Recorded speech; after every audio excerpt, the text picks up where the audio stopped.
Hi, good morning. This is Ian Campbell with Alpha Capital. Wanted to welcome everyone to the 401k webinar about the 401k enrollment. To start, brief introduction about myself and my partner, Mark L. We are your financial advisors that are on the 401k plan and are able to assist you in any questions that you have about enrolling in 401k or anything else financially related to the 401k. Feel free to reach out to us at your own time after reviewing this video as well in months and quarters to come. The first couple documents that we're going to be reviewing are going to be sent to you in an email.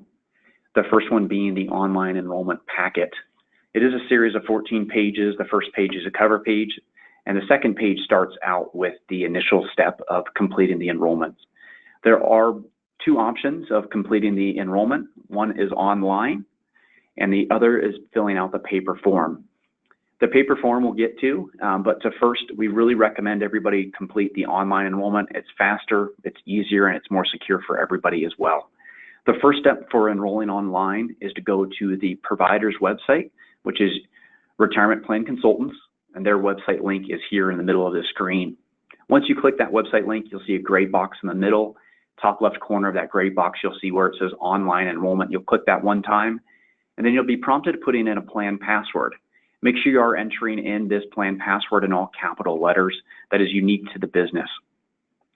As you complete those steps, I do want to reference on the pages 8 through 12 in this online enrollment packet is a step-by-step screenshot of that enrollment process for online.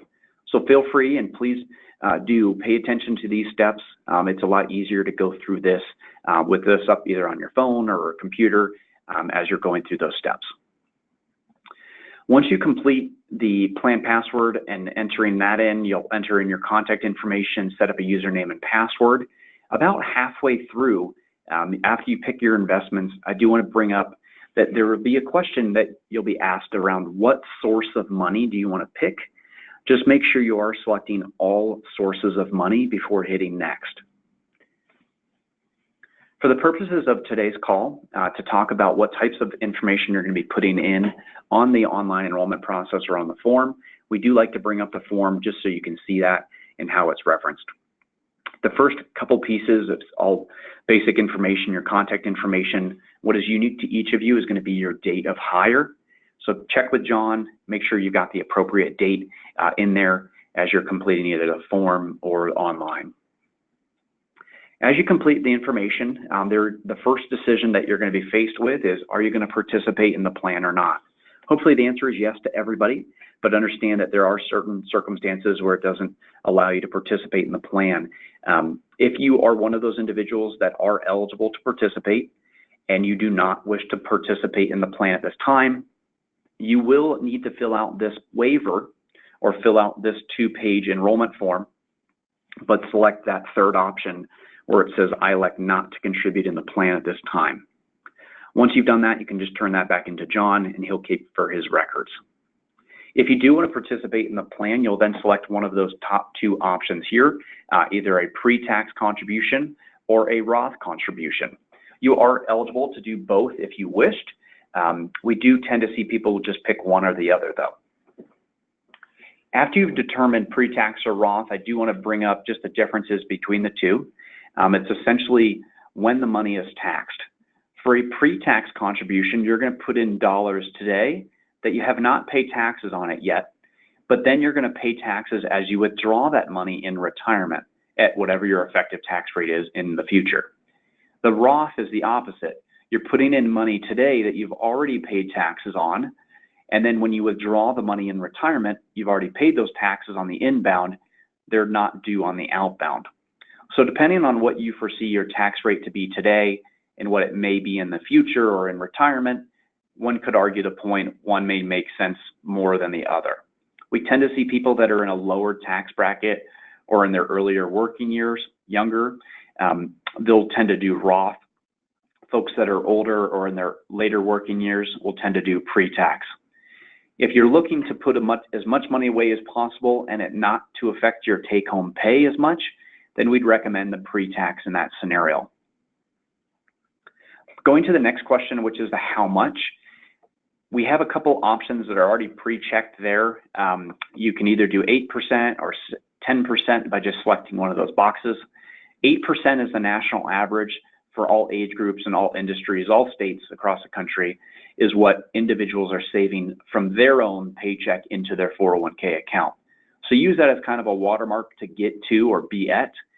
If you were to ask me or Mark or any other financial professional of what should you be saving in a 401k account, most cases it's going to be 10% or greater.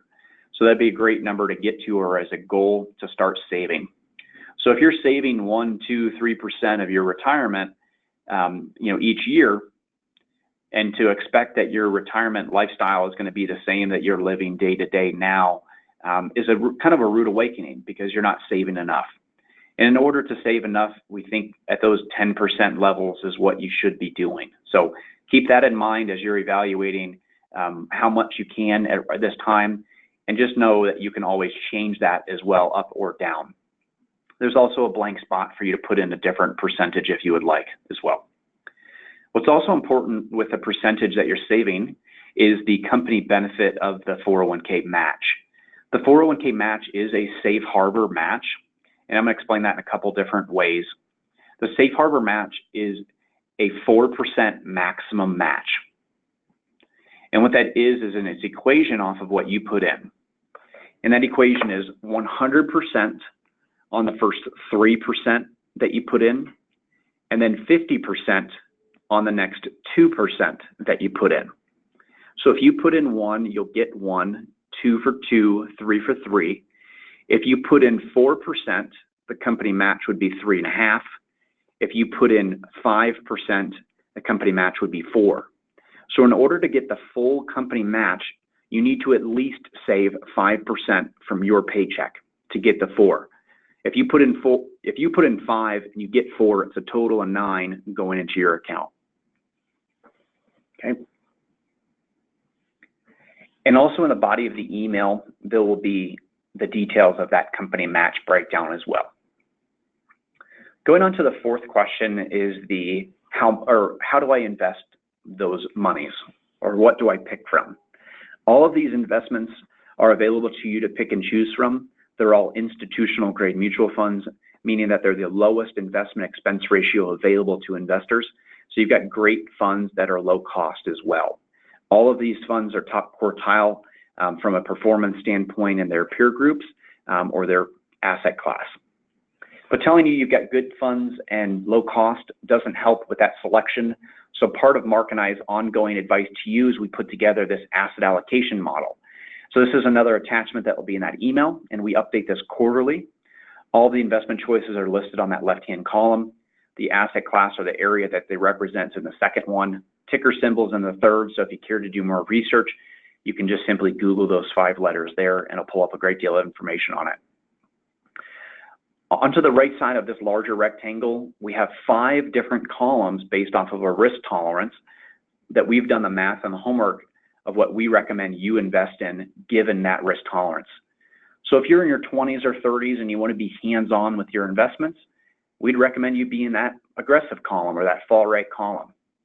If you're in your 30s and 40s, what would most likely be appropriate would be in this moderate aggressive column, and this column would be what we would think that you would be good with investing on as well. And then also on the 50-50 column or the moderate column, this would be appropriate for somebody that would be in their 60s or nearing retirement. And then folks that are in retirement would be in that conservative or moderate conservative columns. So the ask of the individual is if you're going to follow one of these columns, we tend to update this every quarter or maybe once or twice a year. So please make sure you're keeping track of these updates as they come out quarterly. And if you do see that these percentages have changed, is that you just line up those investment percentages and go online to the website and make those adjustments. There's no cost of going in and out of any of these mutual funds or making any trades as well. So you can change your investments every single day if you wished. The hands-off approach is to select the target date fund. Target date funds work in the way that you would find out what year it will be when you reach age 65. You do the math, and then that's going to plop you into one of these target date ranges. So let's just say you're going to retire in 2048. That's 2050 fund would be the most appropriate fund given that year of retirement, and you would go 100% into that one fund, and that would be your sole choice. And the way these works are very similar to those columns, as they are more aggressive when you're younger and they gradually decrease risk. These ones in blue that I've highlighted are more aligned with that aggressive column. The next four in the middle are more in that 60-40, 70-30 mix from a moderate aggressive standpoint. And then as you get closer to retirement, or folks that are in their 60s, they'll tend to be in that 50-50. And you'll see that these three here that are highlighted are going to be about 50-50 or a balanced approach from stocks to bonds. So they start out in 90% equities, and then every 5 years they de-risk, getting a little less aggressive over the course of your working career, ultimately being about a 50-50 portfolio when you retire. So we've got one option that's a little bit more hands-on that we've provided a guide for you to follow. Hands-off would be to select a target date fund. And the third is you're free to do whatever else you would like as well. You can pick and choose whatever percentage on all of these. We just want to make sure that your allocation totals up to 100 when you're picking those investment choices. Our contact information is on the bottom of this page always, as well as in that body of the email. So if you have any questions, feel free to reach out to Mark or I. For those who are signing this as a waiver, we do need you to print and sign your name, or if you're completing this as a paper form, you will need to print and sign this as well. Beneficiaries are important. As you're going through the online enrollment process, you're able to put in a beneficiary information. Beneficiaries are those who would get your money if you passed away. So please make sure you're keeping this up to date. You've got primary beneficiaries, which are first in line, and then contingent beneficiaries that are second in line. So the scenario, husband and wife, your spouse would be listed as primary beneficiaries, and your contingent beneficiaries would be like kids. There is a rule, an IRS rule, that applies to folks that are married. If you do not name your spouse as primary beneficiary, or you're skipping them as being first in line, they have to acknowledge that they're being skipped, as well as a witness notary also needs to sign this. And the last and final thing is just to talk about account rollovers. If you've got an old 401k plan, an old IRA that you would like to consolidate into the 401k plan, you are eligible to do that if you are eligible to participate in the plan. So if that does apply, feel free to reach out to us. There's a gal with the provider retirement plan consultants. Her name is Stephanie. She will be able to help and assist you in rolling over those assets from the other company over to the new plan. And also on the outbound, if you're no longer working for the company and say 6 months, a year, 6 years from now, whatever, you can roll the money out that you've accumulated in the plan out to either an IRA, a 401k account, cash it out, things like that. And they can also help and assist in that as well, if that applies.